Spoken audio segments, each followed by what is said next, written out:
Salut à tous.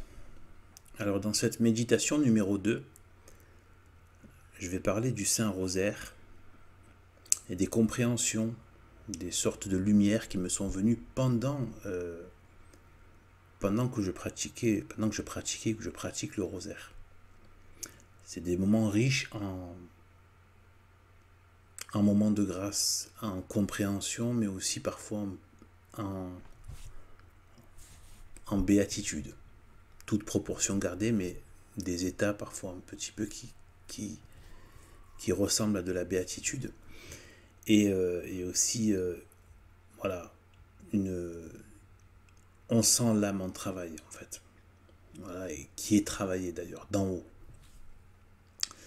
Eh bien, je conseille donc évidemment la référence ultime pour la pratique du rosaire, qui est donc Saint Louis-Marie Grignon de Montfort, et son livre la manière sainte de réciter le rosaire. Je mettrai un lien. Il y a un audio sur internet, donc le livre est en audio, donc on peut l'écouter, c'est très bien. Ensuite, bon, il y a aussi bien évidemment les autres livres très importants de Saint Louis-Marie Grignon de Montfort sur la dévotion à Marie. Je vais partager ici donc les compréhensions qui me sont venues par la pratique du rosaire. Alors j'y ai trouvé une logique comme une sorte de pédagogie et comme une sorte de feuille de route.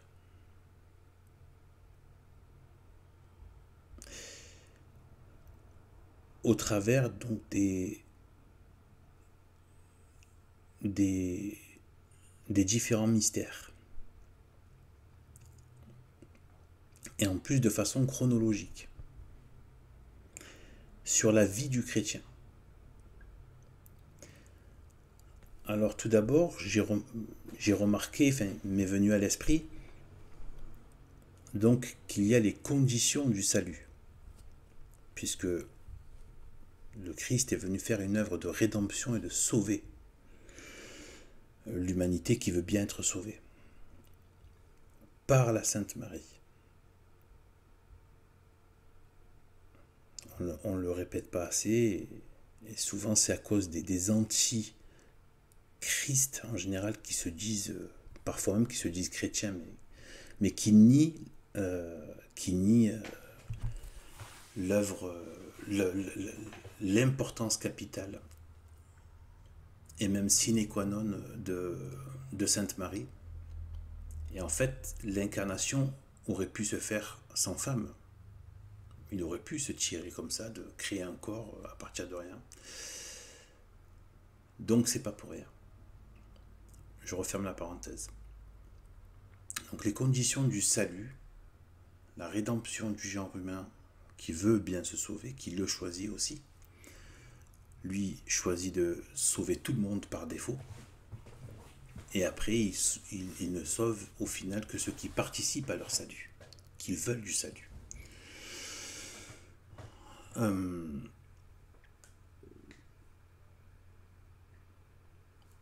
Donc là, je disais que j'ai trouvé en fait les conditions du salut. Quelles sont les conditions et qui font écho à son enseignement aussi. Alors, sa fameuse phrase de Jésus quand il dit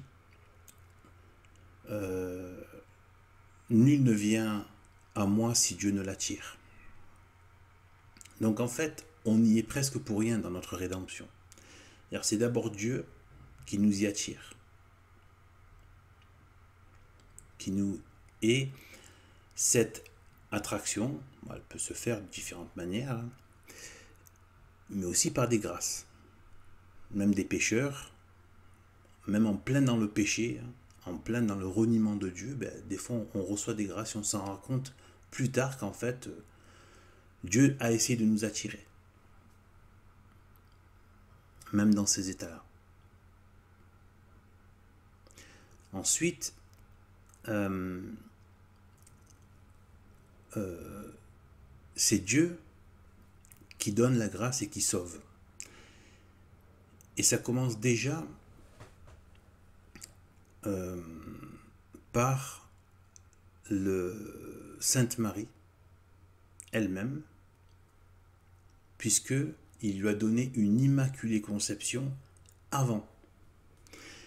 Et en fait, il avait préparé cette femme avant, puisque il l'a faite immaculée. Et aussi, parce qu'il y a aussi l'histoire de Sainte Anne et la mère de Marie, et donc de Joachim aussi, son père, qui, bon, ont eu Sainte Marie dans un grand âge. Ils n'arrivaient pas à avoir un enfant. Bon, il y a toutes les histoires culturelles qui font que les couples qui n'avaient pas réussi à avoir d'enfants, c'était comme une sorte de malédiction. Donc c'était assez mal vu, surtout qu'ils appartenaient à une classe sacerdotale de prêtres.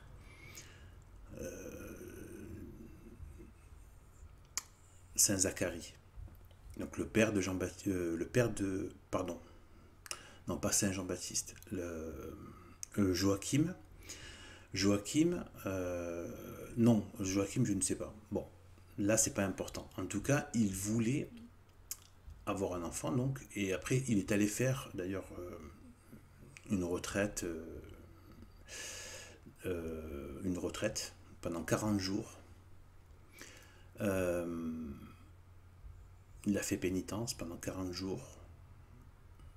Et à son retour, ils ont pu concevoir Marie. Et ils ont promis à Dieu que s'il leur donnait un enfant, eh bien, une fille, je ne sais pas si c'est forcément une fille ou un garçon, mais en tout cas, la fille, il la consacrerait au temple de Jérusalem, au temple donc de Dieu. Et c'est ce qui s'est passé.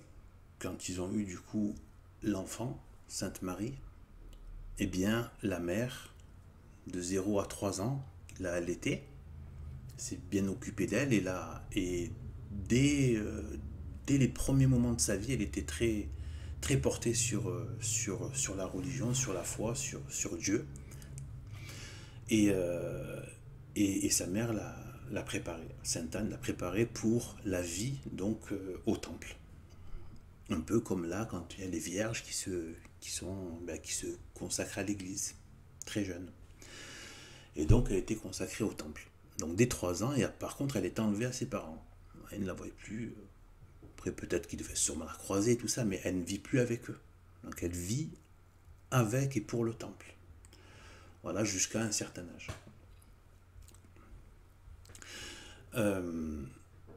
Et donc,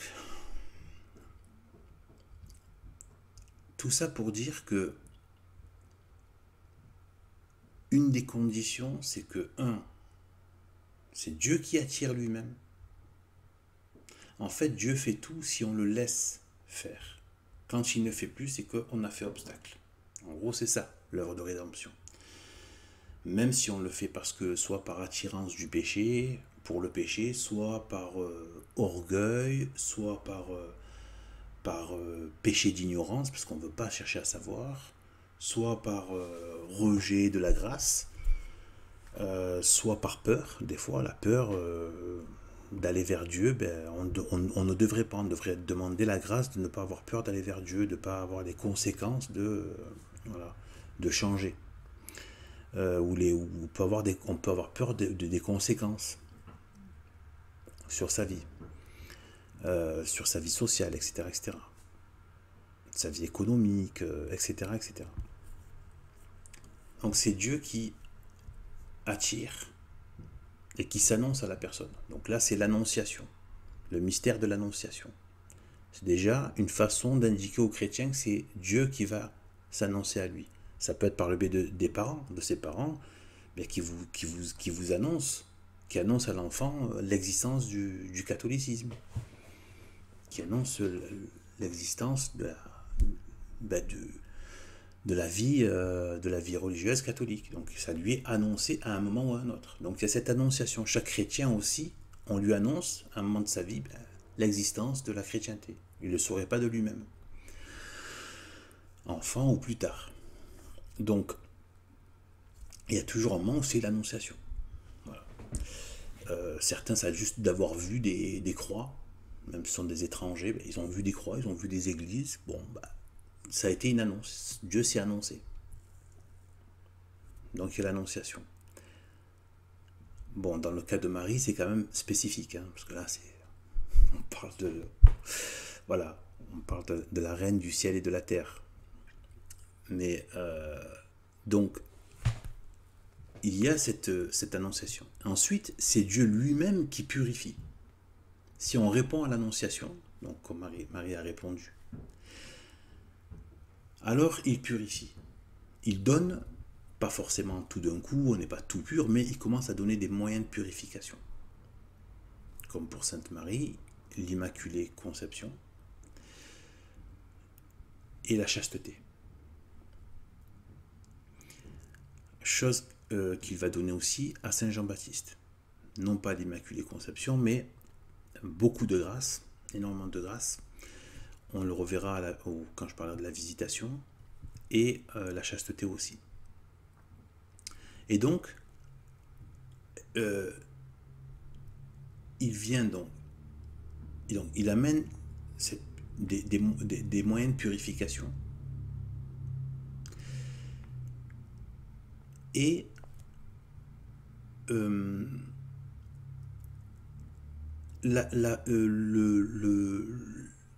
celui qu'il a attiré, à qui il a donné les moyens de purification, il faut qu'il se tourne vers Dieu. Il ne faut pas qu'il se dise, bon, un peu, mais je continue un peu ma vie, un peu bizarroïde. Non.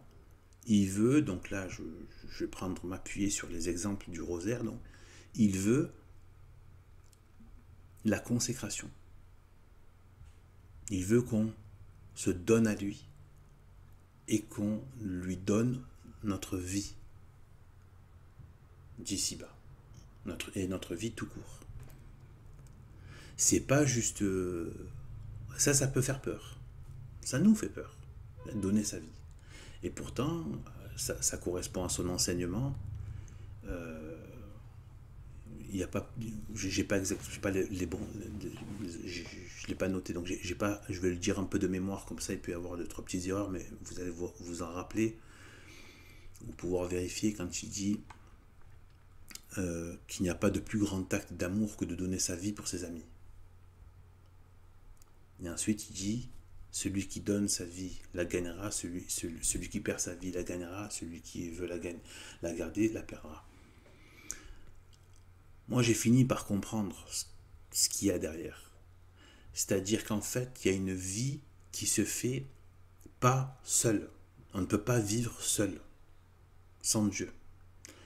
Notre vie, la vraie vie, celle qui nous est donnée, celle que Dieu a fait normalement pour nous, c'est une vie en lui, avec lui et par lui. On ne vit pas par nous-mêmes. C'est lui qui procure la vie. Il est la vie. Et du coup, on a de la vie. Mais vouloir faire sa vie, comme on dit aujourd'hui, faire ma vie, je fais ma vie, etc. Façon de parler très orgueilleuse, très prétentieuse, etc. Qu'on connaît tous. Eh bien, c'est comme si on était capable de produire notre propre vie. On le voit, le cataclysme que c'est. C'est dès l'origine, dès le jardin d'Éden, dès la chute. Ça a commencé, entre autres, par ça. Il y a aussi le péché d'orgueil, tout ça, mais voilà. Il y a cette volonté de se séparer de Dieu. C'était un des plus grands péchés. On reverra quand je parlerai de la Genèse. Donc, on vit par Dieu. Donc, en fait, quand il dit vous devez perdre votre vie et donner votre vie, à Dieu, en fait, c'est pas juste on donne et puis après on va dans le néant. Non, en fait, il nous donne sa vie.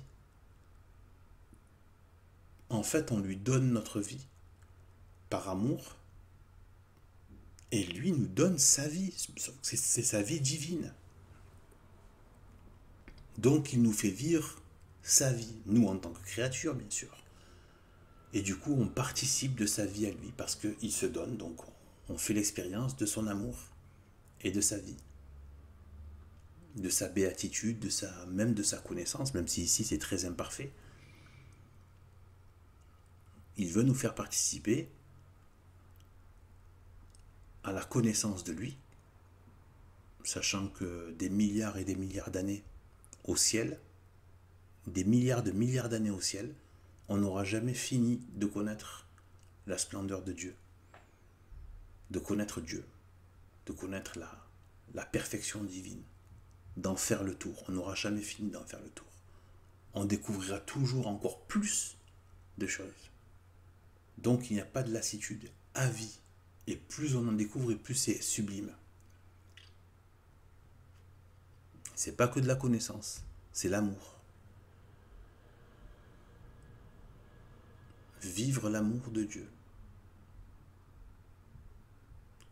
Il fallait vraiment connaître cet amour, le connaître vraiment dans son âme, dans son corps glorieux, on espère.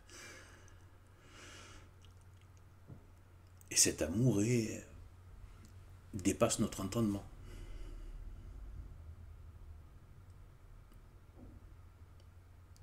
Et de participer à ses vertus.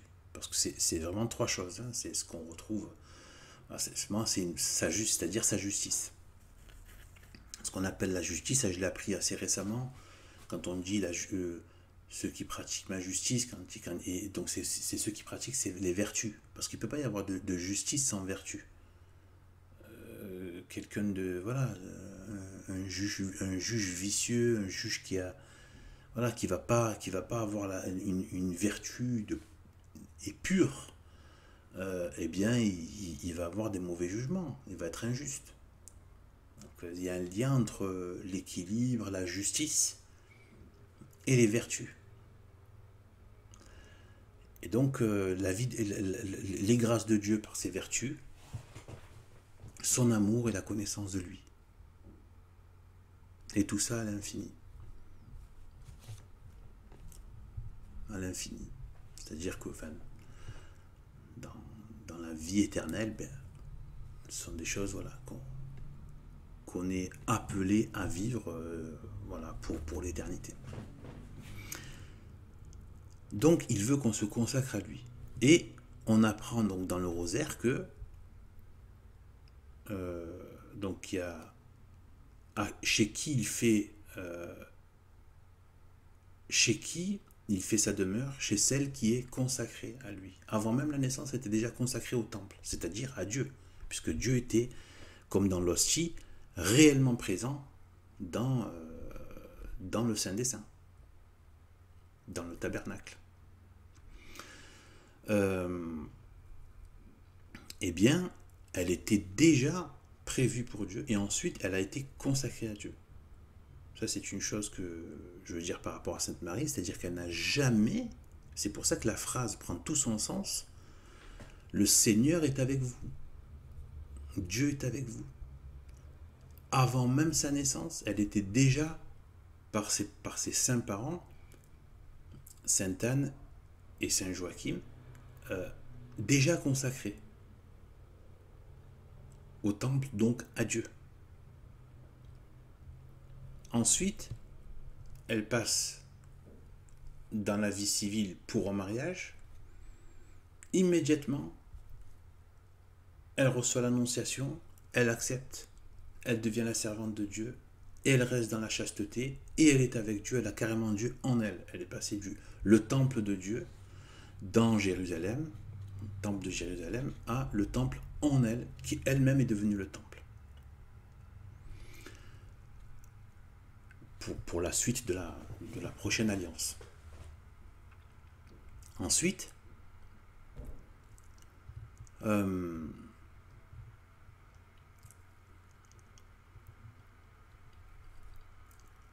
ensuite, Saint Joseph, bon, il y a eu la difficulté évidente hein, au départ, il ne comprend pas ce qui lui arrive, etc. Puis finalement, hop, Dieu, voilà, avec l'ange, lui explique les choses et il est saint et il est bon parce que c'était pas un homme mauvais.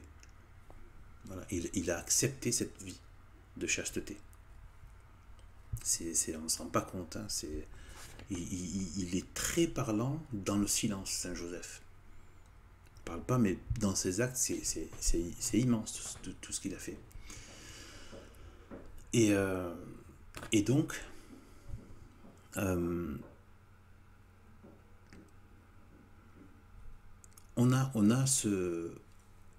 a cette consécration, et puis ensuite qui continue. On sait très bien qu'après, ils ne se sont jamais quittés. Ils ne se sont jamais quittés. D'ailleurs, on le verra après, il y a eu l'ascension de Jésus-Christ, ensuite la Pentecôte, et juste après, l'Assomption de Marie, qui après le suit dans le ciel. Et elle reste à côté de lui au ciel. Donc en fait, avant qu'elle soit créée, elle était consacrée à Dieu. Pendant qu'elle était sur terre, toujours été avec Dieu, et de la manière ensuite la plus intime qui puisse être fait. Et ensuite, bon, après voilà, toute la suite que je viens de dire. Donc a toujours été avec Dieu, toujours été consacré à Dieu. Qu'est-ce que fait Jean-Baptiste ? Il a été consacré à Dieu dès la naissance. Et il a accepté. Il s'est consacré à Dieu. Il a fait son œuvre. Il vivait donc dans le désert, à manger des sauterelles et des choses, là, 2-3 choses. Et du coup, il attirait les gens qu'il avait fini par le voir comme étant un prophète. Il faisait de la prédication en annonçant l'arrivée du Messie. Et donc, il devait faire se retirer, donc il s'est retiré du monde. Ça aussi, c'est un point que je vais dire là. Alors, on a cette consécration. Marie qui se consacre, Saint Joseph qui se consacre, qui donne sa vie, Sainte Marie qui donne sa vie, Saint Jean-Baptiste qui donne sa vie. Vraiment les premiers, voilà, parmi les premiers opérateurs, si je puis m'exprimer comme ça, bien sûr, c'est une façon de parler, de l'opération de l'incarnation. Et donc je disais aussi, il y a une question aussi de la vertu de la... Alors d'abord, bon, pour que Dieu fasse sa demeure en nous, il a besoin de pureté aussi. C'est-à-dire qu'il ne peut pas cohabiter avec la pureté. Il va donner des moyens de purification, mais il ne va pas cohabiter avec l'impureté. Voilà. C'est pour ça qu'il a donné tous ces moyens de purification, de sacrement, de confession. Il ne peut pas cohabiter avec l'impureté. On doit se purifier en permanence. Et quand ça arrive, il faut qu'on se repurifie. C'est vraiment une œuvre de purification. C'est ça qu'il y a le purgatoire à la fin. C'est la purge en fait. Il faut purger le mal qu'il y a en nous. Ça, on ne s'en rend pas forcément compte, mais plus on avance dans la vie, hein, chrétienne, quand on arrive à développer cette intimité avec Sainte Marie, par Sainte Marie le Christ, les saints, etc. Moi, les saints, c'est quelque chose qui commence à peine à venir. J'avais du mal avec... voilà. Et maintenant, je me rends compte de l'importance des saints. Et parce qu'il y a la communion des saints. Je crois à la Sainte Église catholique, il y a la communion des saints. Et les saints, c'est pas que ceux qui sont sur terre, c'est aussi ceux qui sont au ciel. Et qui continuent une œuvre de prière pour ce monde. des prières qui leur parviennent, je ne sais pas trop par quel biais, par le biais des anges, etc. et tout. Ou, voilà, Dieu a fait en sorte que. Et les saints sont nos frères et nos sœurs. Les saints et les saintes. Donc quand il y a la phrase, donc aimez-vous les uns les autres, et au ciel, c'est un amour parfait. Vraiment en espérant qu'on aille au ciel. Ce serait une horreur, quoi. Une véritable horreur de ne pas y aller. Et le mot est faible, il n'y a pas de mot pour dire. Donc en fait, il y a cette question de pureté. Donc on voit qu'il y a la chasteté, ou, comment dire, l'union maritale. Donc là je pense aux parents de Saint Jean-Baptiste, Sainte Élisabeth et Saint Zacharie, qui étaient des gens pieux et des justes devant Dieu. Donc on voit que cette union, donc, elle était bénite. C'est-à-dire que elle était faite dans le cadre d'un mariage. C'est pas de la fornication. Donc, soit la chasteté, soit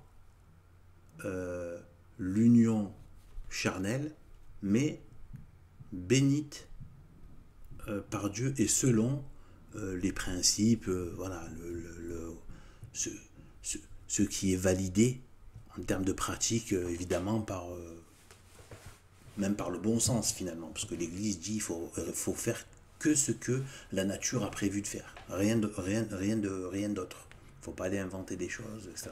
Juste ce que la nature a prévu de faire. Voilà. Donc là, voilà, on a la réponse à une vie, voilà, un partage de vie intime dans une vie maritale de manière saine. Et donc ou alors c'est la chasteté. Donc on voit à quel point cet aspect-là est très important, parce que vraiment il est venu vraiment là où il a fait sa demeure, que ce soit donc, et celui qui l'a annoncé même, c'est-à-dire Saint Jean-Baptiste, celle qui a porté Saint Jean-Baptiste, mais ensuite il a fait sa demeure en Marie, et ensuite demeure dans la maison de Saint Joseph. Là il y a la chasteté. Donc on voit à quel point le péché d'impureté est grave, même au niveau charnel. À un moment donné, il parle des impudiques comme étant parmi les damnés. Les impudiques, c'est tout ça. C'est pas juste c'est pas juste montrer ses mollets. C'est l'impudicité à tout, voilà, pousser, voilà, tout ce qui va être le débridement au niveau de la chair, au niveau des plaisirs de la chair sexuelle. Donc en fait, il y a cette question-là, cette question de la pureté, pour l'œuvre de rédemption, et pour que Dieu fasse sa demeure. Je parlais de certains points, hein, je pense que ça va, je vais pas reprendre, je parlais de l'annonciation, le fait d'attirer, etc., la consécration, se consacrer à Dieu, pour que lui puisse faire son travail, nous donner sa vie. Mais il ne peut pas nous donner sa vie en mélangeant sa vie avec de l'impureté, du péché. Donc, il demande à ce qu'on utilise ses grâces pour continuer, et ses sacrements, pour continuer à rester saint, pour qu'on puisse garder son amitié, et donc l'union avec lui. Bon, avec Dieu, et avec Sainte Marie.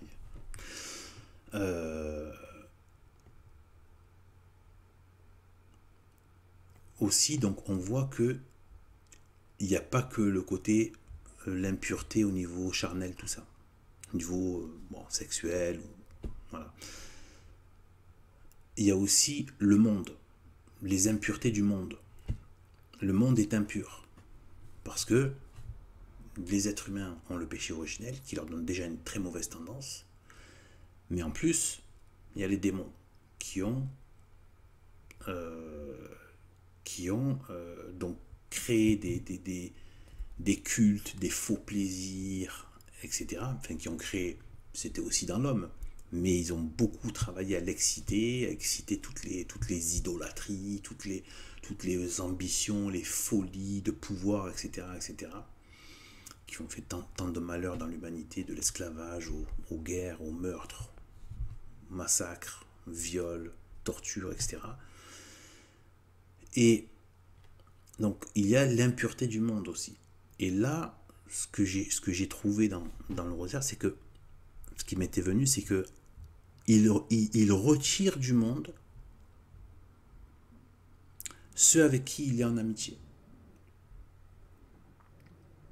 Et ça vraiment, ça rejoint encore ces paroles. Si vous étiez du monde, le monde aimerait ce qui est à lui. Et parce que je vous ai tiré du milieu du monde, alors le monde vous hait. Et il vous haïra. Bon, je peux faire des erreurs, parce que je le dis de mémoire. Vous serez persécuté, vous serez haï à cause de mon nom. Voilà. Parce qu'il tire du milieu du monde. C'est un signe de contradiction. Là encore, c'est voilà, c'est le vieux sage lors de la présentation au temple dont j'en ai déjà parlé. Bon, j'ai plus son nom. Celui qui a dit voilà, qui sera un signe de contradiction. Et donc on a bien ça, le signe de contradiction, et Dieu qui dit je vous ai tiré du milieu du monde. C'est-à-dire que, et c'est pour ça que de fait, l'Église catholique, une de ses caractéristiques, elle est reconnaissable, et ça c'est de foi, hein, elle est une des façons de reconnaître la vraie Église catholique, c'est qu'elle est persécutée.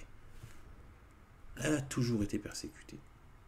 Le visage de l'islam à une époque, le visage des Ariens, enfin à une époque, c'est encore vrai encore aujourd'hui au niveau de l'islam, hein, faut dire ce qui est, les chrétiens qui se font massacrer dans le monde arabo-islamique, les chrétiens même orientaux, etc.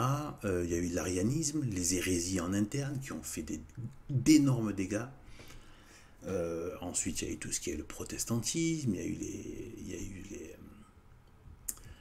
a eu des guerres internes aussi au niveau des royaumes, etc.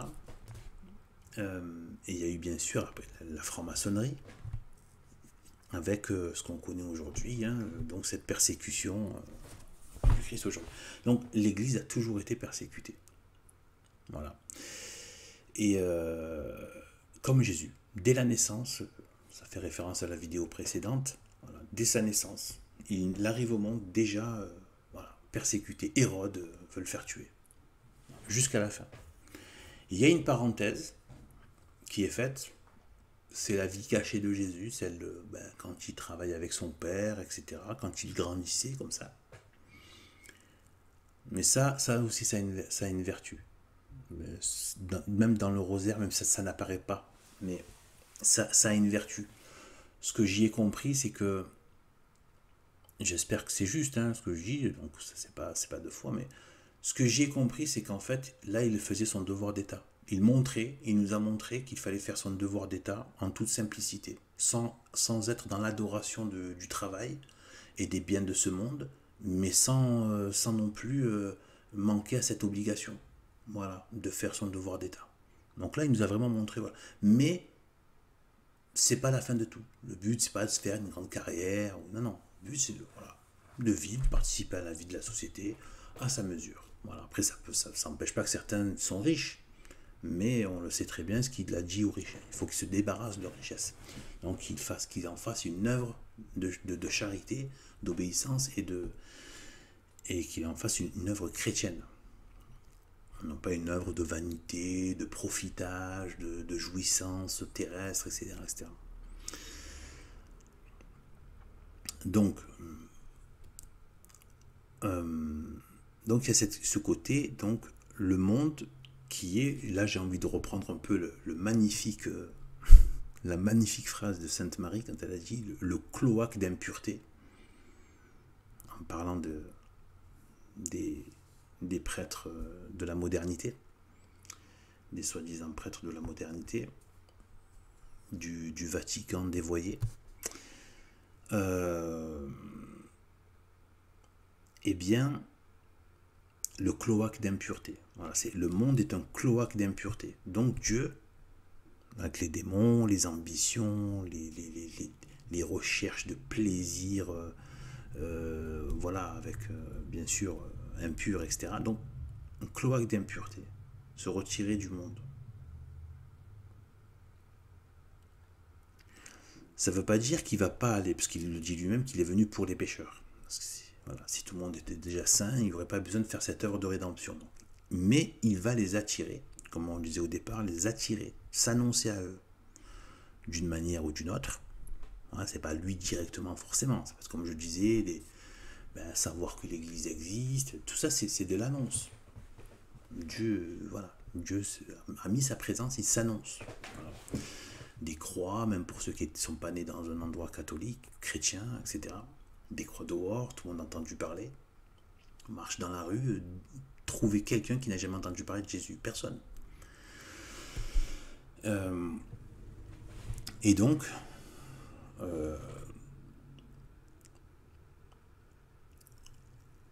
eh bien, mais par contre, il va vouloir les purifier. C'est-à-dire, il ne va pas vouloir aller vers les pécheurs pour s'accommoder de leur impureté. Non. Il va vers les pécheurs pour les sortir de leur impureté. Et par son amour, qui est un feu purificateur aussi. S'il est accepté, bien sûr. Alors, là, je vais reprendre un petit peu dans l'ordre. Donc, on a l'Annonciation à Sainte Marie. Donc, ça, j'en ai assez parlé. Hein, c'est l'Annonciation. Il n'est pas venu en force, il a demandé à Sainte Marie. Pareil, il ne vient pas en force chez les chrétiens, chez le chrétien. Il s'annonce. Et voir si la personne répond. Voilà. Ensuite, si elle répond et qu'il peut faire son acte d'amour, donc c'est le Saint-Esprit qui épouse donc Sainte Marie, l'âme de Sainte Marie, et qui crée donc Jésus-Christ dans le ventre de Sainte Marie, et qui donc crée donc la nativité. J'y ai vu donc le mystère de la nativité, j'y ai vu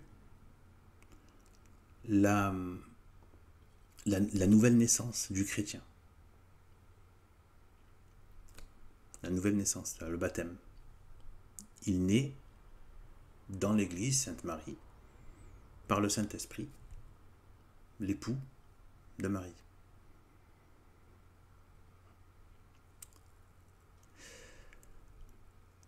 Donc cette nativité.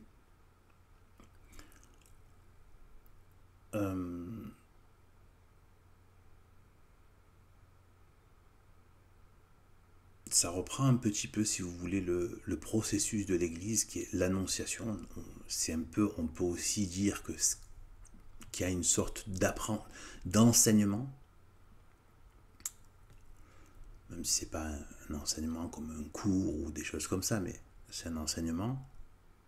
On connaît certes Jésus, puis après on demande, oui, mais pourquoi, qu'est-ce qu'il fait, pourquoi il est sur la croix. On apprend quelque chose de lui avant de l'accepter. C'est pas juste une annonciation, oui, mais une annonciation, c'est pas évident.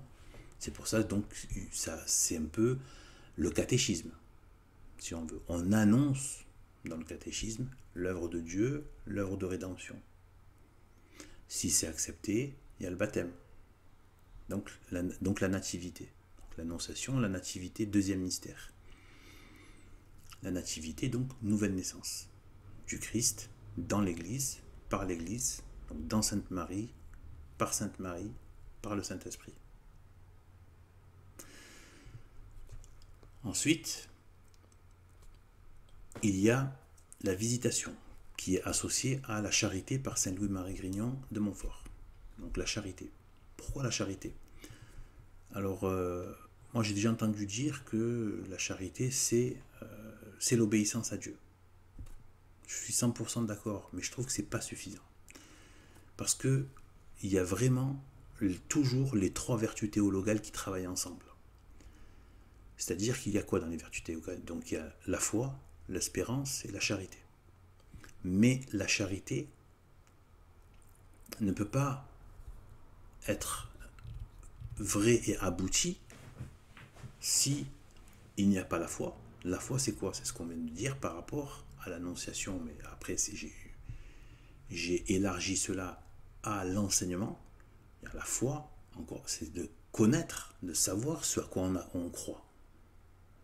L'Église est parfaitement réaliste à ce niveau-là. Parfaitement réaliste. On ne peut pas vouloir quelque chose qu'on ne connaît pas. Je, je veux quelque chose, je ne sais pas ce que c'est.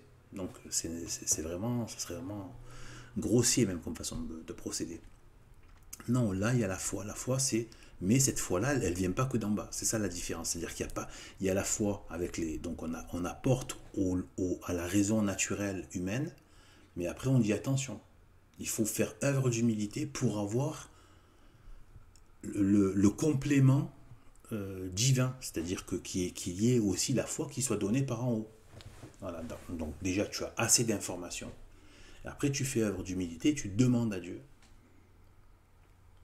de t'éclairer. Voilà. D'ailleurs ça se fait pas assez. Je trouve que ça manque à Dieu, donc le mieux c'est de passer par Sainte Marie. Je trouve que ça manque beaucoup. Ce côté demander la foi. C'est pas évident. C'est demander, quand on l'a demandé, de la garder. C'est pas quelque chose qui est évident, la foi. La foi intégrale, la foi pure, la foi qui ne bouge pas, c'est un trésor énorme. Tout est basé là-dessus. J'ai pas dit que c'est que ça, c'est basé, c'est une base, ça s'appuie là-dessus. Donc la foi et l'humilité. Donc l'humilité plutôt, ça c'est ce qui est enseigné, c'est d'abord l'humilité, mais parce que même pour apprendre quelque chose, pour connaître quelque chose, il faut être humble. Si j'estime qu'il y a plein de gens que je ne veux pas apprendre, voilà. Pas besoin d'apprendre des choses sur Dieu. Donc ils sont pas humbles. Et là, il faut apprendre l'humilité. Et ensuite, il faut encore de l'humilité pour demander les lumières, enfin, les confirmations qui viennent d'en haut. J'insiste sur, j'en ai déjà parlé plein de fois, mais je le redis, sur Saint Pierre. Il lui a remis l'église quand tu lui as dit, ce n'est pas la chair et le sang qui a parlé. Et toi, qui dis-tu que je suis? Tu es le Fils du Dieu vivant. Il a dit, là, ce n'est pas la chair et le sang qui ont parlé, mais voilà, ça t'est venu d'en haut du Père. Donc, c'est là. Il avait déjà une base, mais c'est pas suffisant. Voilà. Cette base-là, bon, c'est l'enseignement, voilà, intellectuel, au niveau de la raison naturelle. Et donc, il y a la charité. Bon, j'en étais à la charité. Au niveau de la visitation, c'est lié à la charité. La charité, c'est quoi? Donc, c'est l'obéissance, certes. Donc, on doit obéir à ce qu'on connaît. Si je ne sais pas à quoi je dois obéir, voilà, on peut dire oui, j'ai pas pu faire cela parce que je ne savais pas. Oui. Donc, on doit connaître. Et ensuite, on ne peut même pas encore véritablement obéir parce qu'il faut aimer.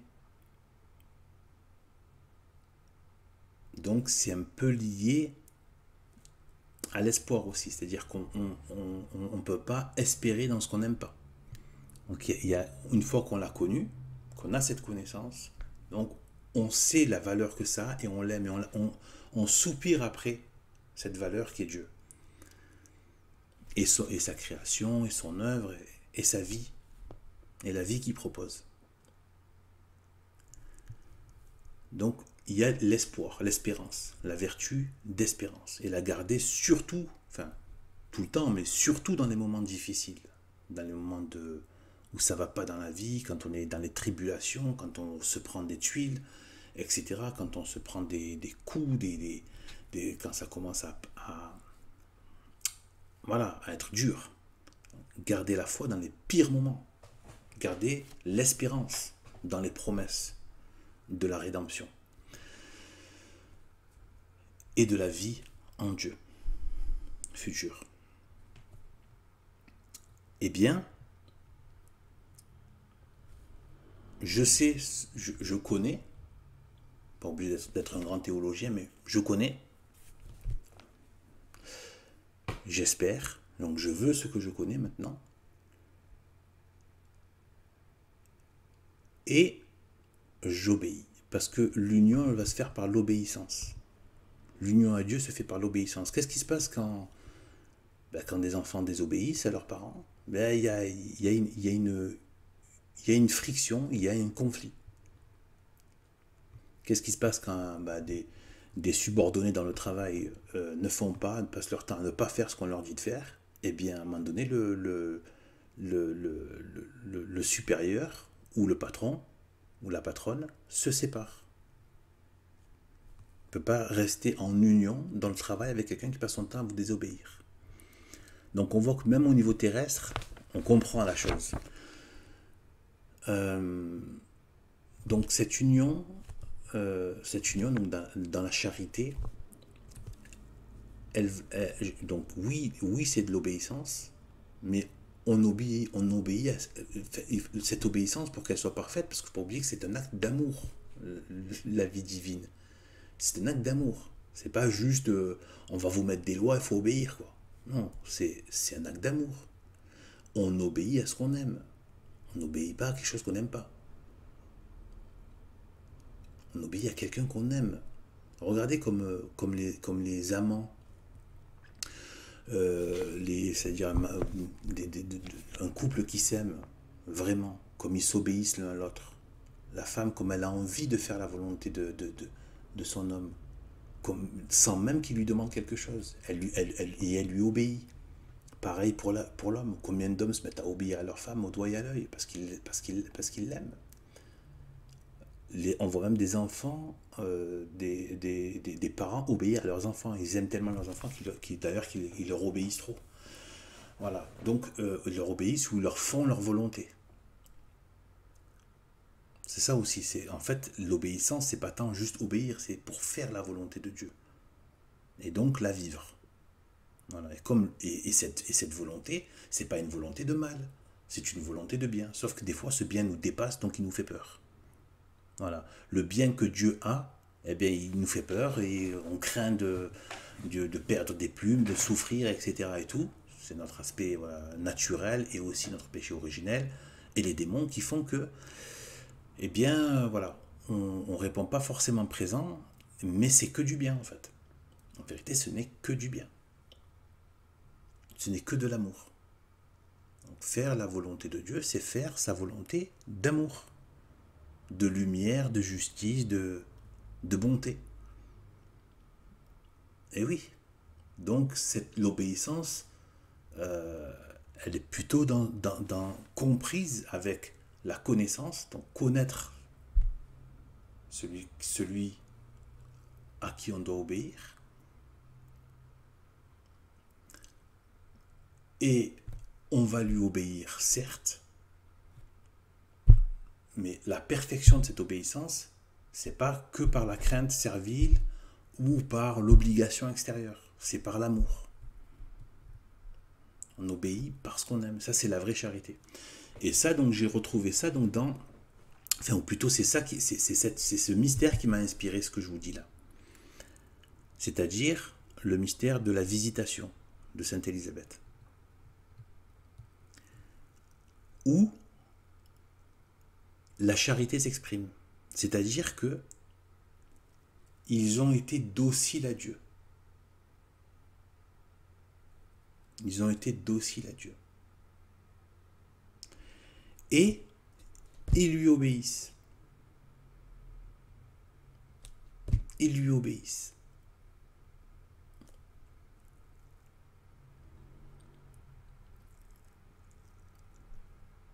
Saint Jean-Baptiste a obéi, a aimé Dieu dès le ventre de sa mère, quand il a tressailli justement au moment de la visitation. il a tressailli, c'est là qu'il a reçu les grâces de Jésus qui était dans le sein de Marie. Et les grâces très, très, très grandes. Hein. Et on a donc tout le monde qui accueille le Christ en lui, chez lui, donc il vient dans la demeure de Sainte Élisabeth et donc Saint Zacharie et donc de Saint Jean-Baptiste. Ils viennent dans sa demeure. Donc on voit que c'est Dieu lui-même qui se déplace dans le ventre de Sainte Marie et qui va dans la demeure, donc qui vient faire habiter pendant un certain temps dans la demeure de ce couple, de cette famille avec Saint Jean-Baptiste. Et ils sont joyeux. Ils chantent la louange du Seigneur, de Sainte Marie. Et Élisabeth est heureuse. Saint Zacharie avait retrouvé la parole, il est heureux, il a eu voilà quoi, il a eu un fils, etc. Il a fini par voir que c'était bien vrai. Et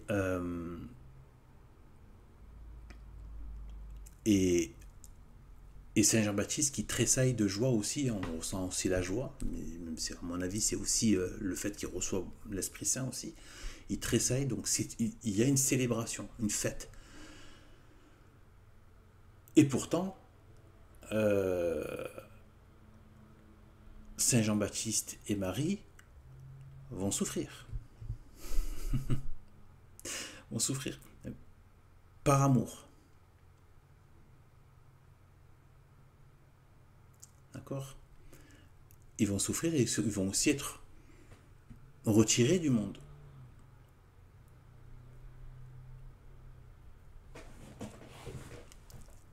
Et tout en y étant très agissant de manière divine, bien sûr.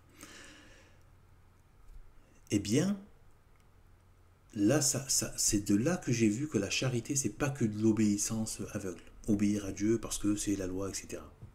Non. Là, il y a l'amour. Ils connaissent le Christ, la foi, donc il est là, ils le reçoivent, donc ils le connaissent. Ils reçoivent le Christ, ils le connaissent. Bon, là, c'est très vivant, hein, c'est pas un enseignement, c'est pas un catéchisme, mais ils le connaissent, ils l'aiment, ils espèrent en lui, alors, ils attendent sa venue, sa naissance, et ils obéissent par amour. Donc voilà la charité. Ensuite, on arrive à la présentation de Jésus au temple. Alors la présentation de Jésus au temple, c'est aussi les rites de purification. Alors ce qui m'est venu pendant que je faisais mes rosaires, c'est que donc ça je l'ai entendu par contre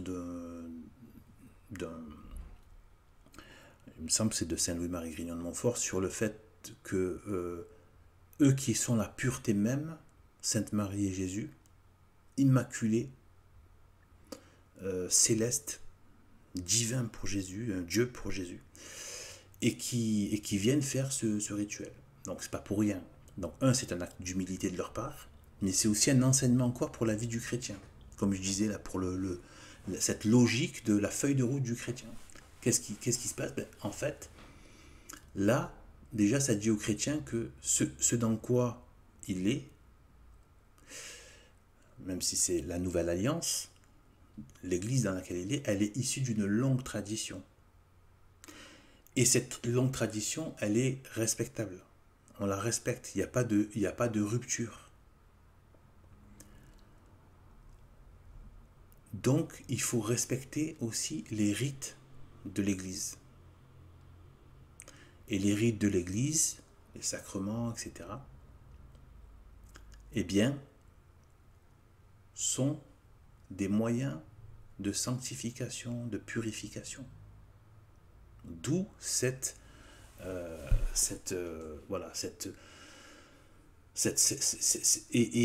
mais pas que ça. C'est aussi, oui, de sanctification, oui, c'est ça, de sanctification, comment dire, bon, ça peut avoir aussi, enfin, tous les actes, toute la liturgie de l'Église, bon, mais c'est aussi, en tout cas, ça apporte, ça fait aussi la vie religieuse et l'importance, eh bien, voilà, de la vie d'église, quoi, de la vie d'église. Bon, malheureusement, nous, on est très mal lotis, n'étant plus affiliés à Vatican II. Voilà, donc pour avoir cette vie d'église, mais normalement, on a une vie d'église. Voilà. Et donc, on doit être dans donc, la messe, etc. Les différents rites qu'il y a. Voilà. Donc, cette vie d'église. La liturgie, la suivre, etc. Donc il y a une vie d'église à avoir. Et là, il nous montre le respect de cette vie d'église. Et spécialement de la purification de cette vie d'église, que permet cette vie d'église. Et donc ça veut dire quoi? Ça veut dire aussi que... Ça veut dire quoi aussi plutôt? Ça veut dire aussi que c'est pas fini. Pour garder... Parce que le but après, c'est de garder l'état de grâce. Garder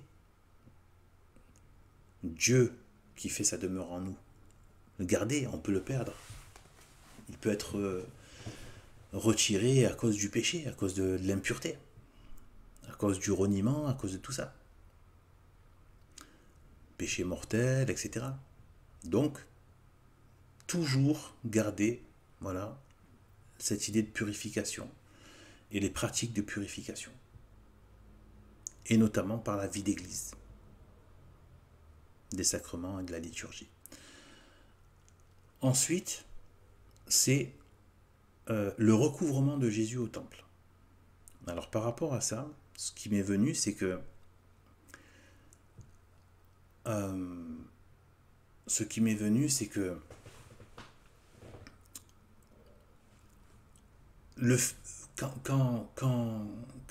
quand Saint Joseph et Sainte Marie avaient perdu Jésus, ils étaient dans la foule. En fait, la foule qui avait quitté le temple, qui retournait donc à Nazareth, et donc ils partaient avec le groupe. Et bon, les enfants étaient un petit peu, ils n'étaient pas collés à leurs parents, ils jouaient aussi entre eux, ils pouvaient, voilà. Et comme en fait, ils n'avaient pas vu Jésus, ils pensaient qu'il était, voilà, qu'il était avec les autres enfants dans le grand groupe. Et petit à petit, ils se rendent compte qu'ils n'arrivent pas à le revoir, quoi, qu'ils ne le revoient pas, quoi. Et voilà. Et bon, après, bon, on connaît la suite, ils retournent au temple, le chercher, etc. Il restait 3 jours. En 3 jours, l'affolement, etc. et tout, la panique, le regret, la culpabilité de Sainte Marie, de Saint Joseph, etc. Mais qu'est-ce qui se passe?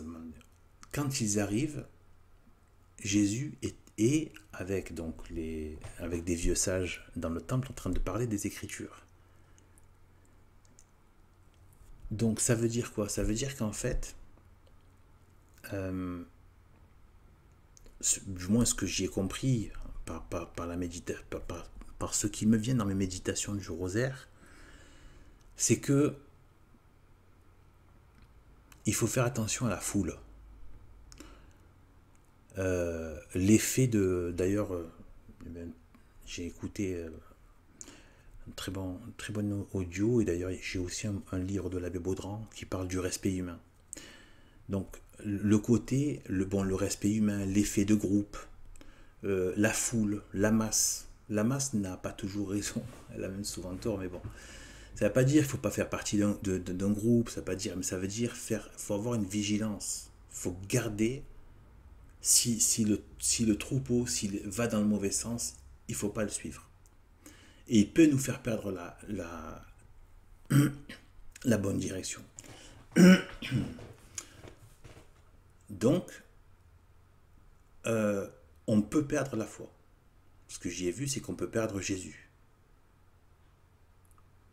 Ou la foi, mais là, c'est on perd Jésus carrément, on perd Dieu. On peut perdre Dieu. Et on peut le perdre parce que par négligence et en allant dans le... Voilà, par les relations humaines, etc. Combien de gens ont perdu Dieu par le biais des relations humaines, de la foule, de la société, etc. Et tout. Donc on peut perdre Dieu. Et là, qu'est-ce que fait Sainte Marie? Elle retourne au temple. Et elle le voit en train d'être dans les enseignements, dans l'enseignement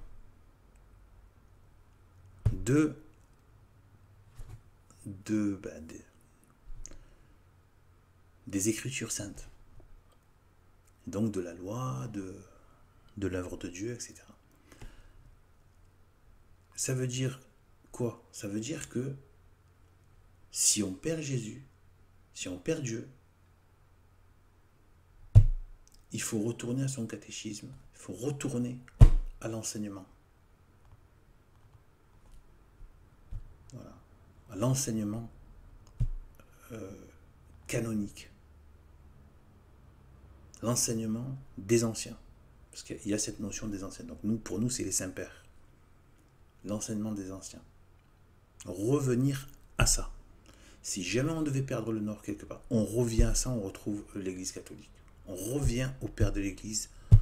On va se relire un Saint-Augustin, on va écouter des choses sur Saint-Bernard et on revient au catholicisme. Revenir avec les pères, l'enseignement des pères. Et là, on retrouve la foi. Et on retrouve Dieu, Jésus-Christ. Par contre, il y a un autre enseignement qui m'est venu, c'est que c'est le dernier mystère avant de passer au mystère douloureux. C'est une sorte de passation. La présence de ces anciens, Jésus, puis Marie qui vient, qui récupère Jésus et qui part avec lui. Moi, ce que j'y ai vu, c'est la fin de l'ancienne alliance, mais tout en reconnaissant l'héritage de l'ancienne alliance. Jésus qui reconnaît cet héritage de l'ancienne alliance, qui en parle très bien, et qui le reconnaît, et qui veut même l'accomplir. Mais cet accomplissement va se faire dans une autre alliance qui va s'ouvrir au monde, à l'universel. Et Marie qui part avec Jésus, c'est Marie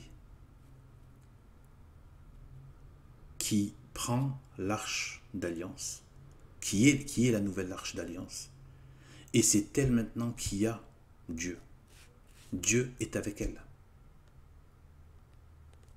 Le Seigneur est avec vous. Dieu n'est plus dans le temple, il est avec Sainte Marie.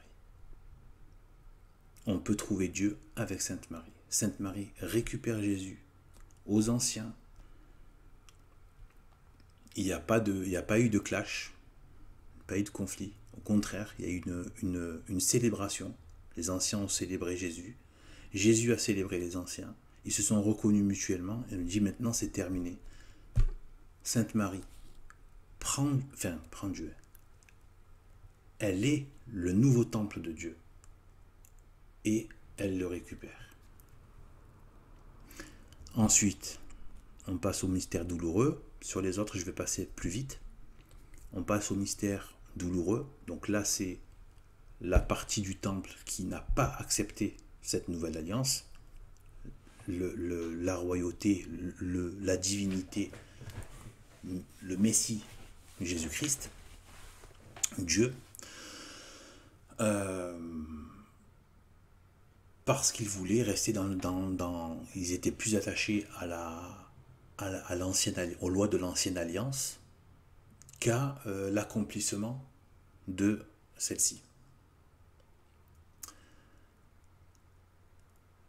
Et donc là, on en arrive. Donc je continue sur le côté, au niveau des mystères douloureux, je reste dans cette logique de feuille de route du chrétien. Donc maintenant, le chrétien sait que cette vie d'église, purification et respect des rites, de la liturgie, mais cette église, enfin, l'enseignement de cette église ne fait pas de rupture avec l'ancienne. Elle fait juste un renouvellement pour une nouvelle alliance, pour ouvrir justement ce trésor au monde, à l'humanité, et pas qu'à un seul peuple. Et voilà, ça n'aurait pas de sens, ça restait qu'à un seul peuple. Donc, et que maintenant, tout en respectant l'ancienne alliance, l'ancien testament, en respectant et même en l'admirant, en l'aimant, eh bien, c'est avec Sainte Marie que ça se passe. Elle est le nouveau temple, c'est par elle que viendra aussi l'enseignement et tout. Que peut venir l'enseignement, c'est l'Église, etc. Donc l'enseignement, le Saint-Esprit, qui est le paraclet, enseigne aussi dans l'Église par le biais du pape. Donc elle reçoit aussi l'enseignement. Et oui, quand Jésus a dit à la Pentecôte, je vous enverrai le paraclet, enfin, non pas pour la Pentecôte, mais enfin, oui, c'est la Pentecôte que le Saint-Esprit a été envoyé. Et mais il avait dit, voilà, je vous enverrai le paraclet. Voilà. Le paraclet, c'est-à-dire, en fait, c'est le Saint-Esprit, mais dans le sens qu'il va enseigner. C'est lui qui a enseigné les papes pour, voilà, garder l'enseignement, ce fameux enseignement. Ensuite, donc, qu'est-ce qu'on a pour la feuille de route du chrétien? On sait bien, on est dans l'église de Sainte-Marie, on a l'enseignement, même le nouvel enseignement de la nouvelle alliance. On continue voilà, la vie d'église avec ce qu'il faut faire. C'est très bien, c'est très bon, c'est merveilleux. Mais le monde est là, autour de soi. L'église est persécutée. Les tentations sont là. La perversité, la malice des démons est à faire perdre le nord. Les méchants, ceux qui ont pactisé avec les démons et qui se sont abandonnés à leur état de péché et qui parlent comme les démons, ou dont les démons se servent pour parler, etc., etc., ou agir. C'est pas terminé. La vie chrétienne est exigeante et elle est difficile. Ça veut pas dire qu'il faut commencer par le très difficile. C'est comme tout, il faut aller graduellement. C'est très difficile. En fait, tant qu'on n'a pas capté la gravité de la situation, on ne comprend pas la gravité qu'il y a dans le christianisme. Il n'y a que quand vous méditez sur la Genèse, bon, bien sûr avec les saints-pères ou voilà, des docteurs éclairés, et qui restent bien dans la tradition des saints-pères de l'Église, et les démons et l'enfer, il faut le méditer, vraiment. C'est un moyen de dire à quel point c'est horrible. Ce qui s'est passé, ce qui se passe et ce qui nous menace en permanence. Chaque instant, si on meurt, il y a cette possibilité terrible, irrémédiable, sans retour possible. Donc,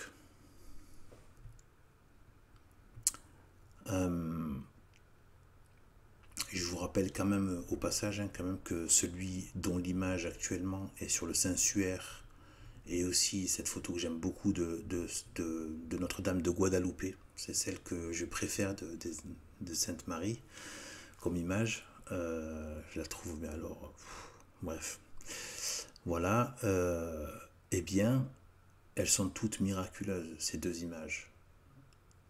complètement miraculeuse, inexpliquée. Je vous rappelle, ce même Jésus-Christ n'a eu de cesse de parler de la géhenne et de l'enfer et des démons. Sainte Marie, pareil, ma Fatima, elle a montré l'horreur de l'enfer. Elle a exhorté les gens, les personnes à craindre Dieu. Il y a aussi cette idée de crainte. Il ne faut pas rigoler avec ça. Donc, à un moment donné, eh bien, on passe au mystère douloureux. Ça veut dire quoi? Ça veut dire qu'en fait, il faut faire pénitence. Il y a aussi l'aspect de la pénitence personnelle. Alors, à sa mesure, bien sûr. On n'est pas en train de dire, voilà, il faut rester sage à ce niveau-là. On n'est pas en train de dire d'aller se faire des mortifications, de trucs, prendre des mesures de folie, tout. Il faut garder le discernement, la sagesse, le petit à petit, les choses, se faire accompagner si possible, si on a la chance d'avoir un bon prêtre, etc. Mais vous savez, il suffit simplement déjà de réciter le rosaire tous les jours, voilà, de réciter son chapelet tous les jours au moins, et de se faire, comme le disait très bien l'abbé Laffitte, ben voilà, quelqu'un qu'on n'aime pas, ben, lui faire un sourire. Faire du bien à quelqu'un qu'on n'aime pas, ou qu'on n'aime pas trop. Ça dépend. Voilà, donc là on fait pénitence. Voilà. On fait pénitence pour coller à la parole de Dieu, qui est venu aimer même des gens qui ne l'aiment pas, par exemple. Lui proposer une relation, enfin une vie d'amour, y compris aux méchants. Puisqu'il priait pour ceux qui carrément le persécutaient, alors que lui-même était Dieu. Vous vous rendez compte? Donc, c'est ce genre de choses. Après, ça c'est un petit démarrage. Voilà, faire se montrer un peu sympathique pour quelqu'un qu'on n'aime pas trop. Bon, voilà, mais il n'y a pas que ça. Après, il ne faut pas en rester ça. Il y a une vie entière de pénitence. Une vie entière de pénitence à sa mesure. Il ne faut pas faire plus, parce que le démon peut jouer, les démons sont là, peuvent nous exciter dans certaines choses de la pratique religieuse pour nous perdre. Donc, tout ça doit se faire avec les 4 vertus cardinales, hein. Donc la force, la sagesse, etc. Donc, le discernement, c'est très important. Donc en gros, il faut y aller doucement. Pas là pour faire... Mais il y a cette idée de pénitence. Mais la pénitence, elle commence avec quoi? Avec la peine. Alors, si on regarde l'étymologie de pénitence, il y a la peine, il y a le regret de quelque chose dans la pénitence. D'ailleurs, le pénitencier, c'est pour faire regretter des mauvaises actions. C'est des travaux d'intérêt généraux, ben en fait, c'est pour essayer de réparer quelque chose qui était mauvais. D'accord? Donc, faire pénitence, il y a la peine. Donc, ça commence par l'agonie au jardin. Premier mystère douloureux. L'agonie au jardin, ça veut dire qu'on commence par la contrition. On a honte, on a mal, on a le cœur contrit, le cœur qui pleure à cause de nos péchés, à cause de notre état de péché, à cause de nos misères, à cause de nos mauvaises tendances. On a cet état de péché. Donc rien que ça, c'est déjà énorme. C'est un acte magnifique que Dieu aime beaucoup. Quand le cœur reconnaît sa misère et qui pleure cette misère. Dieu aime beaucoup ça.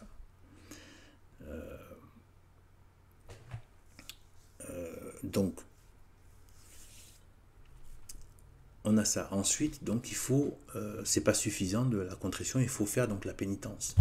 Et donc la mortification du corps, donc vous savez, les plaisirs du corps. Voilà, tout ce que la chair va demander, et souvent en excès. Donc, la mortification du corps, c'est la flagellation.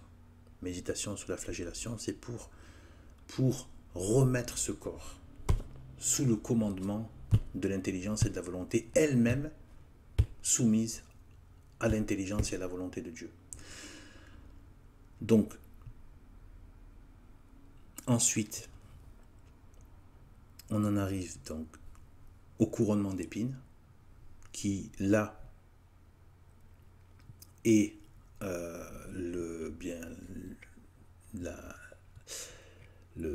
l'humilité. Hein, c'est l'humilité et le mépris du monde, le mépris des honneurs et des vanités de ce monde. Voilà. Le péché d'orgueil, de vanité, mais aussi vivre pour le regard des autres, pour le monde, pour dire regardez, j'ai réussi, regardez, ouais, moi j'ai ceci, voilà, ma femme est plus belle, mon homme est plus beau, mes enfants sont plus intelligents et plus beaux, etc.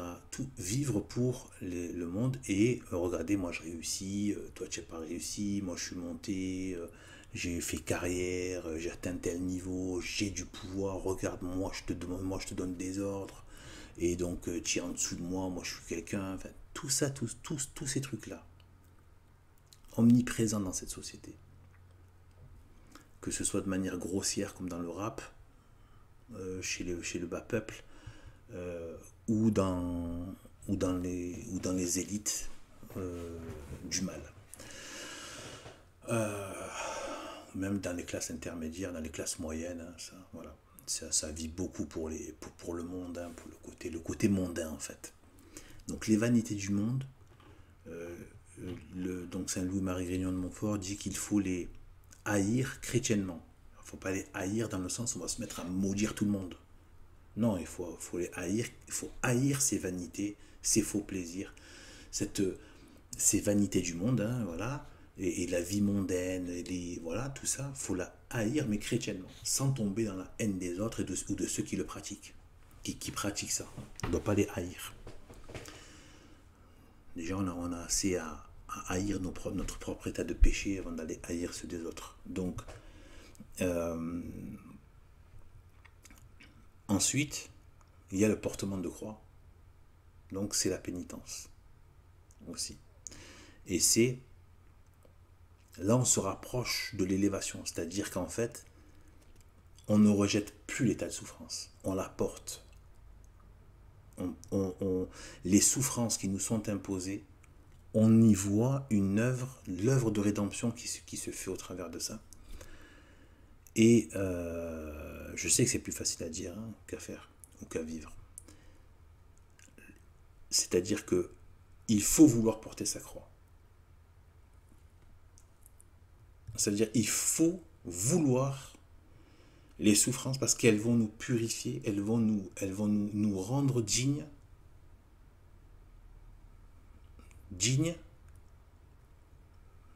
de l'amour de Dieu.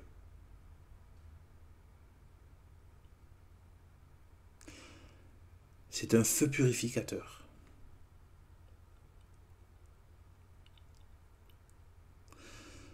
Et ensuite, il y a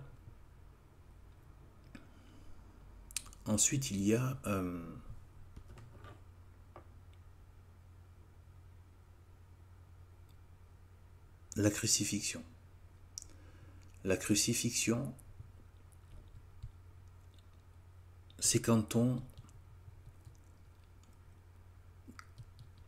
Comment dire? Il y a un côté, c'est en public la crucifixion.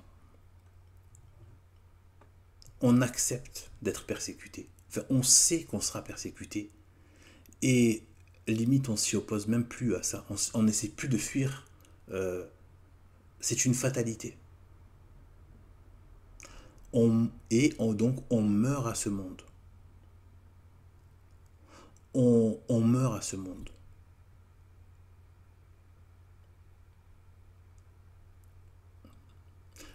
Parce qu'on commence donc du coup avec tout ce qu'il y a eu précédemment à avoir la vie de Dieu et donc la grâce de Dieu par tout ce qu'on a dit, des purifications, tout ça, de l'obéissance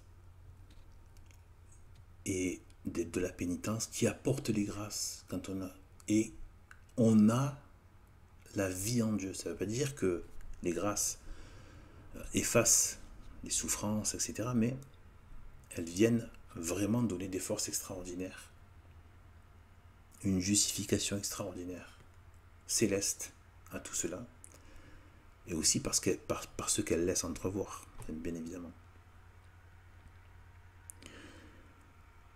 Et donc, il y a ce côté, on est persécuté par le monde. Là, c'est la crucifixion, il y a quelque chose de public. On peut avoir le cœur contrit tout seul. On peut se faire de la mortification, essayer de faire pénitence au niveau du corps, de ce que veut le corps, etc. De faire un peu plus de chasteté, voilà, un peu moins de gourmandise, moins de biens matériels, etc. Moins de confort matériel, enfin, je ne sais quoi d'autre. Bon, certains, ça, je sais pas, des drogues peut-être qui sont prises, hein, alcool ou je sais pas, cigarettes ou des trucs comme ça, enfin, je sais pas. Parce que voilà, certains, ça va être trop de sport. Bon, ben, il faut, ça c'est trop de corps aussi. Ça aussi, hein, l'excès de sport, ceux qui sont trop dans les trucs de sport, ils passent leur temps à se regarder, etc. À ce niveau-là, bon, voilà, on voit que c'est le corps, c'est la chair qui parle, etc. Donc, on peut faire pénitence à ce niveau-là. Seul. Pareil, on peut se retirer des vanités du monde seul. Et on peut porter sa croix bon, dans la discrétion hein, de sa vie. Par contre, la croix, là, c'est devenu quelque chose de public. C'est une exposition publique. Donc ça veut bien dire que là, c'est vraiment le signe de contradiction. Quand on fait tout ça, eh bien en fait, on est un signe de contradiction par rapport au monde. On a rejeté ses vanités, on rejette ses plaisirs avec la pénitence, enfin le mystère de la flagellation, de la chair, les plaisirs de la chair, les plaisirs du monde, les faux plaisirs de la chair, les faux plaisirs du monde, au lieu d'avoir la vanité dans le cœur ou les réjouissances terrestres, etc. On a la contrition, au lieu de se prendre pour quelqu'un d'extraordinaire, on a la contrition du cœur. Au lieu de chercher les plaisirs du monde, on cherche à porter ses croix le mieux possible. On est de fait un signe de contradiction, on est sur la croix par rapport au monde. Et on est mort au monde. Et ensuite vient la mort, donc juste après hein, c'est dans la foulée, hein, c'est quasiment dans la foulée en fait c'est dans la foulée même de la crucifixion, où il y a la mise au tombeau, même si ça n'apparaît pas dans le rosaire, mais il y a cette mise au tombeau, donc il y a la mort, et là c'est le dépouillement. Donc là c'est vivre dans ce monde comme mort à ce monde. Mais vivant déjà, on commence à sentir la vie de l'autre monde. Dès ici-bas, ça c'est pas moi qui le dis, quand ceux qui avancent dans la foi commencent à ressentir la vie de l'autre monde dès ici-bas. Mais on est mort à ce monde. Comme le disait très beau, j'en ai fait une petite lecture hein, du Christ au tombeau de l'abbé Baudran, où il dit que c'est comme ça que le chrétien se met à vivre une fois qu'il a atteint un certain degré et que la grâce agit vraiment en lui, il devient mort à ce monde. Dans le sens où en fait tout lui devient indifférent. Il est comme un corps mort, c'est-à-dire le froid ou le chaud ne lui fait aucun effet. Ni le chaud, ni le froid. Rien, ni les bruits du monde, etc. C'est cette mise au tombeau. Vivre dans ce monde comme Jésus au tombeau. Mais la résurrection. Il y a la vie divine, la vie de Dieu qui vient.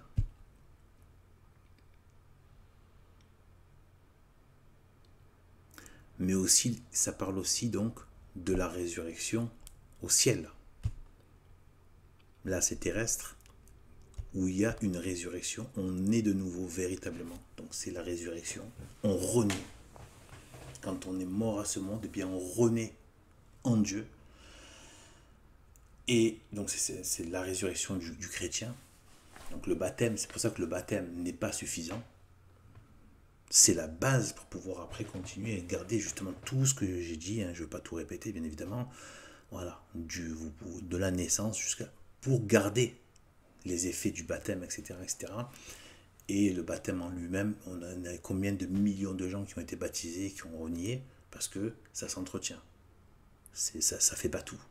Voilà. D'ailleurs, ça a enlevé déjà toute la conséquence, toute la peine qu'on doit prendre, qu'on doit payer pour juste être né dans le péché originel. C'est déjà, on est né en étant une insulte à Dieu, quoi. Une insulte à la création. Donc, il a effacé la peine de ce péché. Et il a réduit les effets par le baptême du péché originel, mais pas effacé. Et pas effacer non plus les penchants. Voilà. La blessure du péché originel est toujours là. Et donc d'où le besoin de tout cela, de toute cette vie donc religieuse. Et donc il y a la résurrection qui dit qui dit la renaissance en Dieu. Donc là on passe au mystère glorieux. Donc là je viens de parler de la résurrection, j'ai un peu anticipé cette renaissance dont parlait Jésus, naître de nouveau. Après tout ça, ensuite, on a la Pentecôte.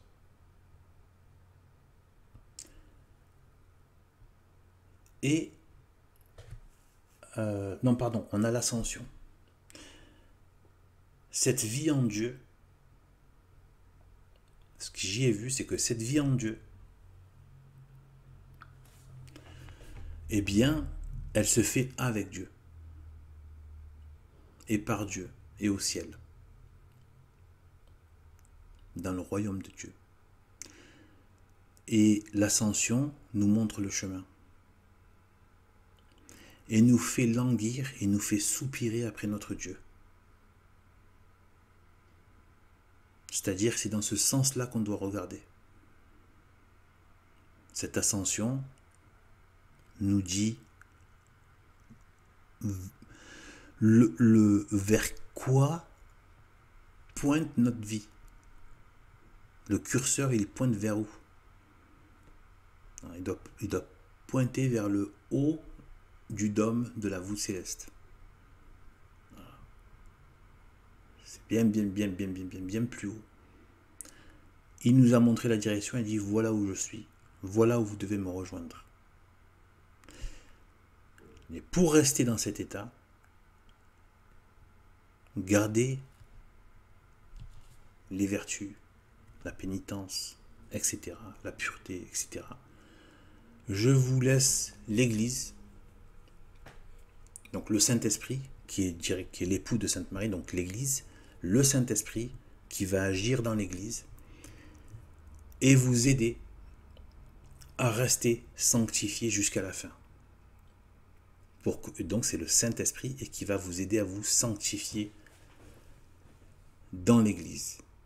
Et cette Église, donc là, on passe de la Pentecôte directement à l'Assomption, cette Église est elle-même dirigée vers le ciel pour rejoindre Jésus, pour rejoindre Dieu.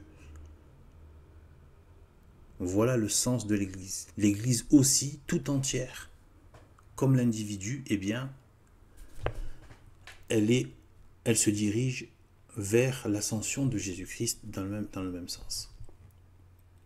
Donc l'Assomption de Marie, c'est aussi ça. C'est l'Église qui, par le Saint-Esprit,